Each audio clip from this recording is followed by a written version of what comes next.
Assalamualaikum warahmatullahi wabarakatuh. Saya Diah Aprilia Sari, ini 4011827 akan menjelaskan mengenai contoh penerapan Big Data di kehidupan. Yang pertama yaitu pengertian dari Big Data.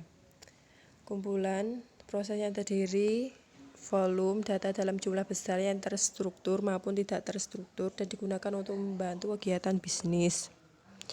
Big Data sendiri merupakan pengembangan dari sistem database pada umumnya. Yang membedakan di sini adalah proses kecepatan, volume, dan jenis data yang tersedia lebih banyak dan bervariatif daripada DBMS atau Database Management System pada umumnya. Selanjutnya, definisi dari Big Data dapat dibagi menjadi 3 bagian. Yang pertama yaitu volume. Volume merupakan ukuran data yang dimiliki oleh Big Data memiliki kapasitas besar. Kita dapat mencoba melakukan proses data dengan ukuran yang besar untuk dijalankan. Yang kedua yaitu velocity. Velocity merupakan kecepatan transfer data, juga sangat berpengaruh dalam proses pengiriman data dengan efektif dan stabil. Big Data memiliki kecepatan yang memungkinkan untuk dapat diterima secara langsung atau real time. Kecepatan tertinggi yang bisa didapatkan langsung melalui aliran data ke memori apabila dibandingkan dengan yang ditulis pada sebuah disk. Yang ketiga yaitu variety. Variety merupakan jenis variasi data yang dimiliki oleh Big Data lebih banyak daripada menggunakan sistem database SQL atau jenis data yang masih bersifat tradisional, lebih terstruktur daripada data yang belum terstruktur. Contohnya adalah teks, audio, dan radio merupakan data yang belum didefinisikan secara langsung dan harus melalui beberapa tahap untuk dapat diproses dalam sebuah database. Selanjutnya yaitu contoh penerapan Big Data dalam kehidupan. Yang pertama yaitu pajak. Contoh penerapan Big Data yang pertama adalah dalam bidang pajak. Big Data ini bisa meningkatkan pendapatan pajak negara.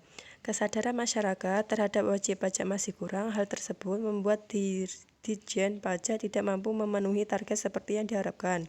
Dengan mengimplementasikan dan menerapkan Big Data ini, Ditjen Pajak mampu mengambil data dari silsilah keluarga, kemudian bisa mengetahui barang apa saja yang dimiliki. Yang kedua yaitu sektor kesehatan. Penerapan Big Data selanjutnya dalam sektor kesehatan. Setiap klinik, puskesmas maupun rumah sakit menggunakan software yang berbeda dalam pencatatan pasien. Hal tersebut membuat data yang dikirimkan ke dinas kesehatan juga berbeda tergantung jenis software yang digunakan. Dengan penerapan Big Data ini, semua informasi kesehatan bisa terpusat sehingga mudah diolah dan juga dianalisa untuk bisa mengetahui seperti apa kesehatan penduduk yang ada di Indonesia. Yang ketiga yaitu agrikultur. Indonesia menjadi negara agraris. Hal tersebut ditunjukkan dengan lahan pertanian yang luas. Big Data ini juga bermanfaat dalam bidang pertanian sehingga dengan adanya Big Data diharapkan taraf hidup petani menjadi lebih meningkat. Dalam bidang agrikultur, ini akan melakukan riset di lahan pertanian dengan mengambil foto yang berhubungan dengan kualitas tanah, cuaca, pertumbuhan tinggi tanaman, dan sebagainya. Nantinya data tersebut akan dientry ke dalam Big Data dan dilakukan analisis. Hasil analisis tersebut akan digunakan untuk membantu petani dalam meningkatkan produktivitasnya. Contoh yang selanjutnya yaitu transportasi. Big Data juga diterapkan dalam bidang transportasi. Kemacetan sudah menjadi hal yang tidak terpisahkan di kota besar Indonesia. Dengan data di GPS yang dimiliki oleh kendaraan, warga kota bisa dilakukan konversi menjadi kecepatan, percepatan, dan juga durasi berhenti. Selain itu, juga dilakukan konversi yang lainnya. Data konversi tersebut bisa digunakan untuk memberikan rekomendasi kapan waktu terbaik untuk berkendara dan waktu buruk di perjalanan kepada masyarakat. Selanjutnya yaitu internet. Sumber pertama adalah internet dan merupakan penyedia data raksasa paling besar dan paling sering dimanfaatkan perusahaan. Sebab cara kerja internet sendiri adalah menyimpan semua data dari para penggunanya. Jadi, aktivitas pencarian apapun nantinya akan disimpan dan kemudian menjadi kumpulan data. Contoh selanjutnya yaitu media sosial. Media sosial di mana menjadi media yang banyak dibuka siapa saja di era sekarang, bahkan sesaat setelah bangun tidur juga menjadi sumber data dalam skala besar. Setiap foto, video, termasuk cuitan di media sosial sudah disebut data. Bisa dibayangkan berapa miliar data didapatkan perusahaan saat mengelola media sosial. Yang terakhir yaitu digitalisasi.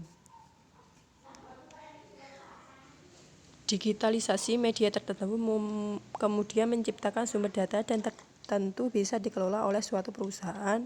Contohnya yaitu perusahaan menyediakan data dalam bentuk musik yang kemudian dirilis ke masyarakat dalam bentuk audio dan bisa dinikmati sejumlah platform atau aplikasi. Misalnya di JOOX, maka setiap kali orang mendengarkan musik tersebut di JOOX, perusahaan akan mendapatkan data. Data inilah yang kemudian dikumpulkan dan diolah untuk menentukan strategi perusahaan di masa mendatang. Sekian dari saya, apabila ada kurangnya mohon maaf. Wassalamualaikum warahmatullahi wabarakatuh.